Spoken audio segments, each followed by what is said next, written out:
صلی اللہ علیہ یا سیدی یا حبیبی یا رسول اللہ صلی اللہ علیہ وآلہ وصحبہ وبارک وسلم۔ ماہ ربیع النور شریف کا مہینے کی آمد ہو چکی ہے۔ اسلامی مہینہ تیسرا مہینہ ہے، اس لحاظ سے کہ ماہ ربیع النور شریف کی آمد میں خوشیوں اور شریعت کے مطابق جشن اور ایک سرور اور محبت کا اظہار کیا جاتا ہے، جس میں رسول پاک علیہ الصلاۃ والسلام کی آمد اور ولادت باسعادت 12 ربیع الاول شریف کو ہوئی ہے۔ اس لیے کہ میلاد کا اہتمام بھی کرتے ہیں، اور میلاد دراصل مولود اور ولادت یعنی کہ پیدائش کے دن کو کہا جاتا ہے، اور جو پیدا ہوتے ہیں تو ان کی جیسا کہ جو پیدا ہوتے ہیں تو دنیا میں تو ہزاروں بچے پیدا ہوتے ہیں جن کی پیدائش پر لوگ تو جشن مناتے ہیں، خوشیوں کا اظہار کرتے ہیں، اور برتھ ڈے بھی مناتے ہیں اور اس دن کیک بھی کاٹتے ہیں۔ لیکن آقا کریم صلی اللہ علیہ وسلم کی ولادت باسعادت کی خوشی میں میلاد کا اہتمام عاشقین اور محبین کرتے بھی ہیں۔ الحمدللہ یہ میلاد منانا یہ نبی پاک علیہ الصلاۃ والسلام کی سنت بھی ہے، اور میلاد منانا یہ انبیاء علیہ الصلاۃ والسلام کی سنت ہے، کیونکہ آدم علیہ الصلاۃ والسلام کو جب اللہ رب العزت نے جب بنایا تھا تو اپنے دست قدرت سے ان کو ان کی صورت مبارکہ کو بنایا، پھر تمام فرشتوں نے ان کے مختلف قسموں کی مٹی کو لے کر ان کے پتلے کو جب بنایا گیا، پھر ان کی صورت مبارکہ آدم علیہ الصلاۃ والسلام کی پھر اپنے دست قدرت سے بنایا۔ پھر اس کے بعد اللہ رب العزت نے نور محمدی صلی اللہ علیہ وسلم کو ان کی پیشانی میں رکھا۔ جب ان کو نور محمدی ان کی پیشانی میں رکھا گیا تو پھر ان کی پیشانی آدم علیہ الصلاۃ والسلام کی منور ہوئی، تو پھر اللہ رب العزت نے قرآن مجید و فرقان حمید کی وہی آیت میں جو پہلا پارہ ہے، دوسرا یا تیسرا رکوع ہے، تو وہیں پر یہ بھی فرمایا کہ تمام فرشتوں کو حکم دیا کہ اے فرشتوں حضرت آدم علیہ الصلاۃ والسلام کو سجدہ کرو۔ تمام ملائکہ نے، سب فرشتوں نے جب سجدہ کیا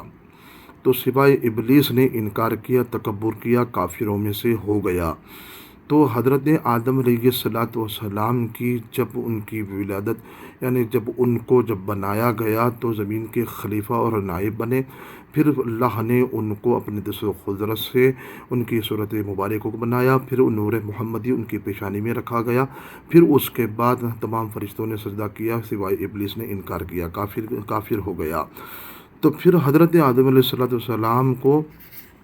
اللہ نے جنت میں رکھا، آپ جنت میں کئی سال تک رہے۔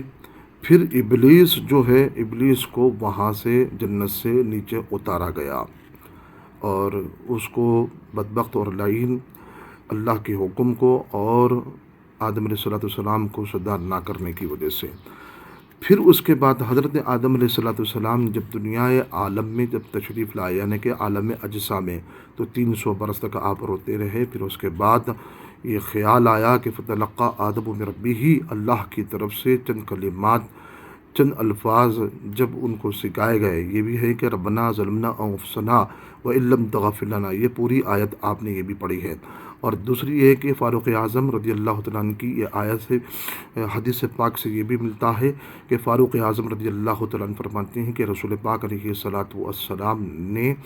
یہ فرمایا کہ جب حضرت آدم علیہ الصلاۃ والسلام سے خطۂ اجتہادی ہوئی تو آپ نے بارگاہ رب العزت میں دعا کی تھی، تو اس وقت رسول پاک علیہ الصلاۃ والسلام کا وسیلہ لے کر بارگاہ رب العزت میں آپ نے دعا فرمائی، تو آپ کی توبہ قبول ہوئی 300 برس کے بعد۔ پھر اس کے بعد یہی کہا گیا کہ حضرت آدم علیہ الصلاۃ والسلام سے پوچھا گیا کہ تم نے اس نام کو کیسے جانا ہے، تو اللہ رب العزت کی بارگاہ میں حضرت آدم علیہ الصلاۃ والسلام نے کہا کہ شاق عرش اعظم پر جب میری نگاہ پڑی تو اس وقت میں سمجھ گیا کہ کوئی معزز اور محبوب اور پسندیدہ ہے پروردگار تیری بارگاہ میں، تبھی تو میں انہیں کا نام لے کر بارگاہ رب العزت میں دعا کیا تو آپ کی توبہ قبول ہوئی۔ تو حضرت آدم علیہ الصلاۃ والسلام نے رسول پاک علیہ الصلاۃ والسلام کا نام مبارک کا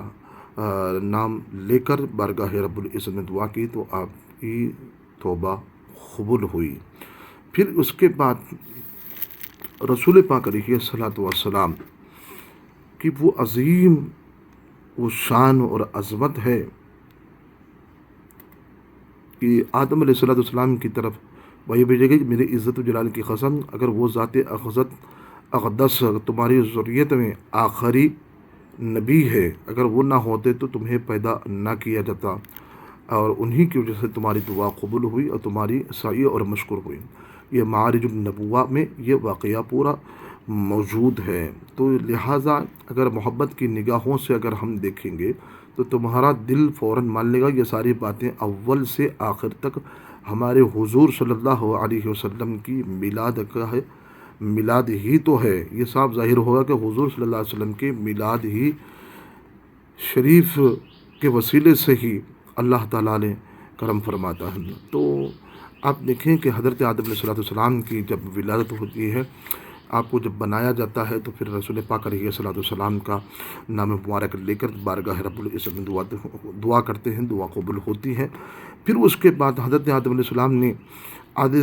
اپنے عادت کے مطابق اپنی حضور صلی اللہ علیہ وسلم کا ذکر مبارک اپنے صاحبزادوں کو سنایا کیا کرتے تھے آپ، خاص کر کے جب وفات کا وقت قریب آیا، یعنی کہ وصال کا وقت قریب آیا تو خصوصاً کے ساتھ اپنے فرزندوں کو رسول پاک علیہ السلام کا فضائل اور ان کے مناقب اپنے فرزندوں کے اپنے بیٹوں کے سامنے بیان کیا آپ نے۔ تو پھر اس کے بعد وہ کون ہے، وہ کب ہوں گے، بیان فرمایا کہ حضرت آدم علیہ السلام نے ان کو بتایا کہ وہ اولو العزم رسول اللہ صلی اللہ علیہ وسلم ہے۔ کیا شان بیان کروں، وہ جن کے طفیل سے میری توبہ قبول ہوئی ہے، وہ نور جن کے نور سے میری نور پیشانی میں رکھا گیا، وہی نور کی وجہ سے میری پیشانی روشن اور منور ہے۔ فرشتے معصوم میرے سامنے حکم خداوندی سر بجسود ہوئے، اور وہی خدائے پروردگار عالم نے یہی تو فرمایا کہ اگر نہ ہوتے تو اگر ان کو پیدا نہ فرماتے تو مجھ کو بھی پیدا نہ کرتا۔ تو بہت سارے ان کے فضائل ہیں اور مناقب ہے۔ تو یہی ہے کہ حضرت آدم علیہ السلام رسول پاک علیہ السلام کی میلاد، ان کی تعریف، ان کی شان اور عظمت کو اپنے فرزندوں کے سامنے بھی بیان فرما رہے ہیں۔ یہی نہیں، پھر حضرت ابراہیم علیہ السلام نے جب کعبے کی تعمیر فرمائی تو مقام ابراہیم پر کھڑے ہو کر آپ نے دعا فرمائی، ربنا وبعث فیہم رسولا منہم یتلو علیہم آیاتک ویعلمہم الکتاب والحکمہ ویزکیہم انک انت العزیز الحکیم۔ اے پروردگار پیدا فرما ہماری اولاد میں ایک پیغمبر جو پڑھے ان پر آیتیں اور سکھائے ان کو کتاب و حکمت، اور پاک کرے ان کو گناہوں سے، بے شک تو ہی زبردست حکمت والا ہے۔ تو یہ آپ نے جب دعا فرمائی مقام ابراہیم پر کھڑے ہو کر حضرت ابراہیم علیہ السلام،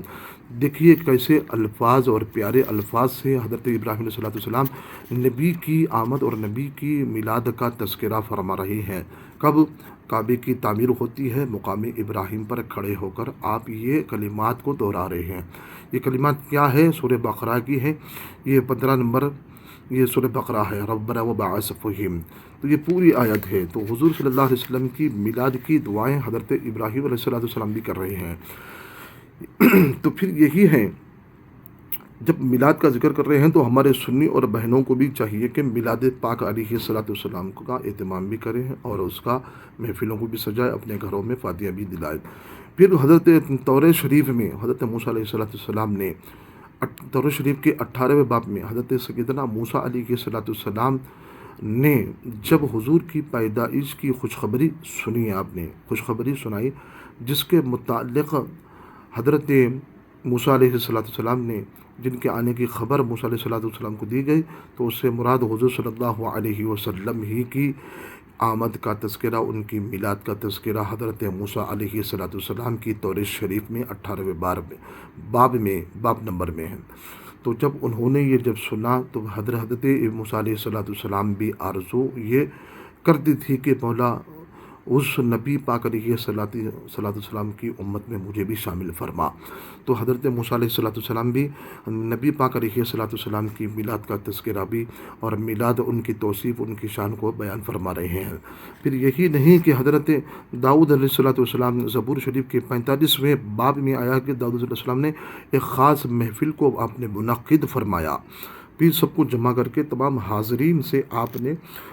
سرور انبیاء صلی اللہ علیہ وسلم کے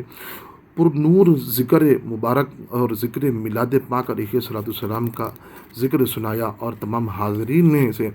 پھر اچھا مضمون جوش مارتے ہوئے صاف الفاظ میں نبی پاک علیہ الصلوۃ والسلام کی شان اور عظمت کو بیان کیا۔ تو پھر حضور کی طرف آپ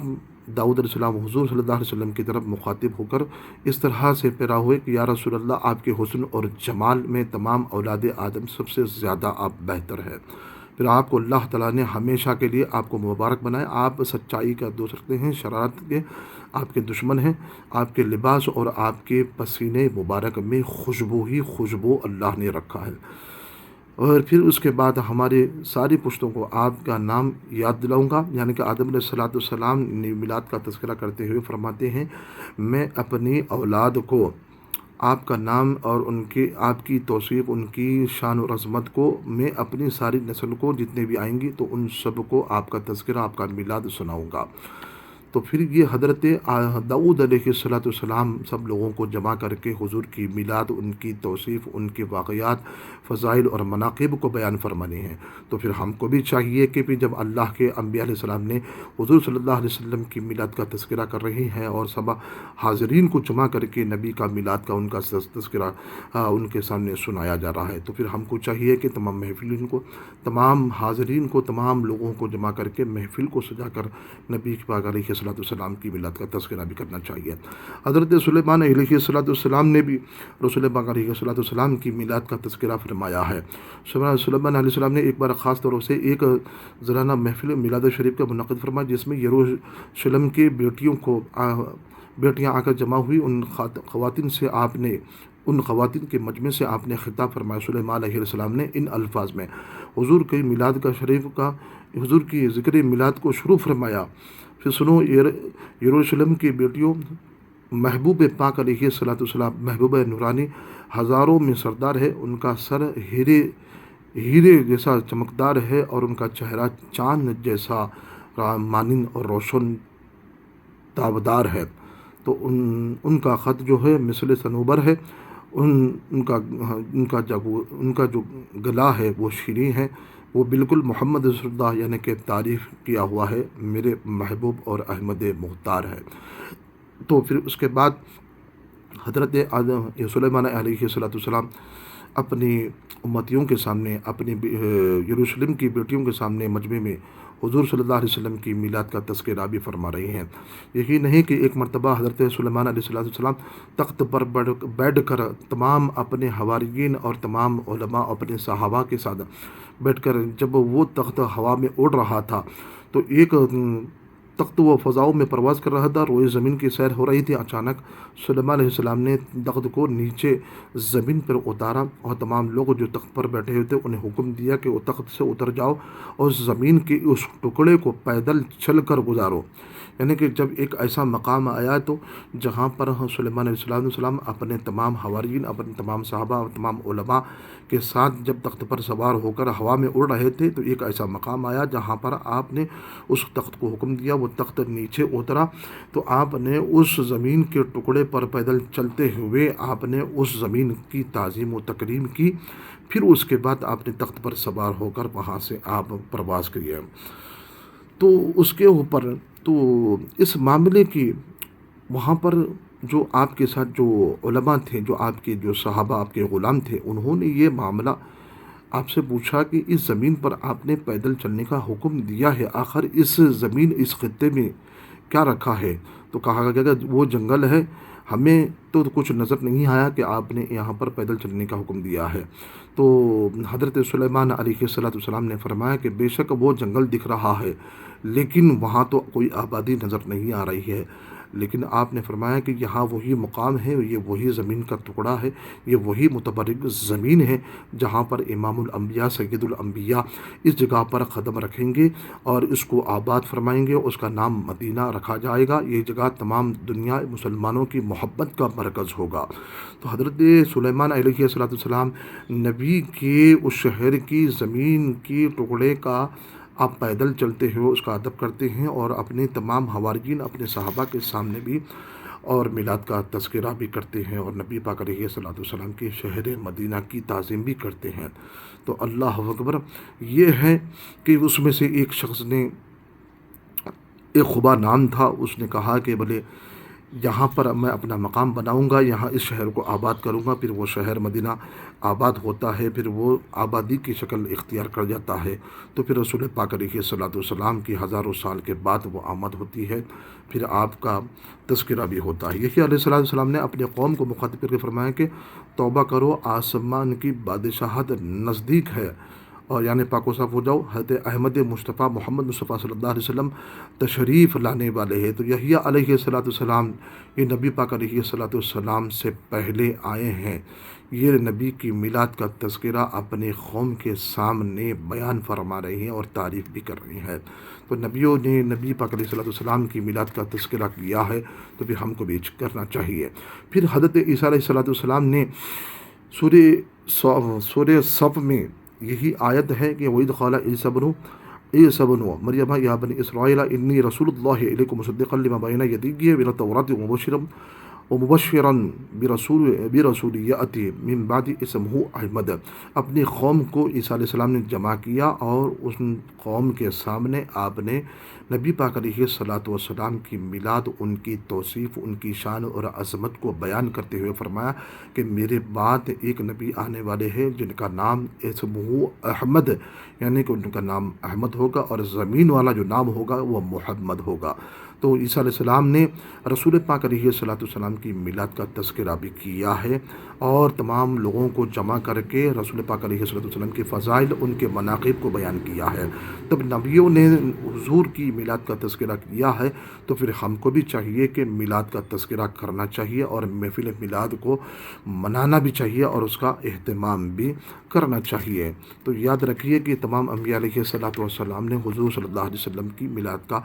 اہتمام بھی کیا ہے اور میلاد کا تذکرہ بھی کیا ہے۔ ہر نبی نے رسول پاک علیہ السلام کا میلاد کا تذکرہ بھی کرتے رہے، اپنی قوم کے سامنے رسول پاک علیہ السلام کی توصیف و شان، ان کے فضائل کو بیان کرتے رہے۔ اللہ رب العزت سے دعا یہی ہے کہ ہم کو محفل میلاد عقیدت اور محبت اور اخلاص نیت کے ساتھ، بغیر ریاکاری کے، پروردگار ہم کو اخلاص نیت کے ساتھ محفل میلاد النبی صلی اللہ علیہ وسلم کا اہتمام کرنے کی توفیق بھی عطا فرمائے۔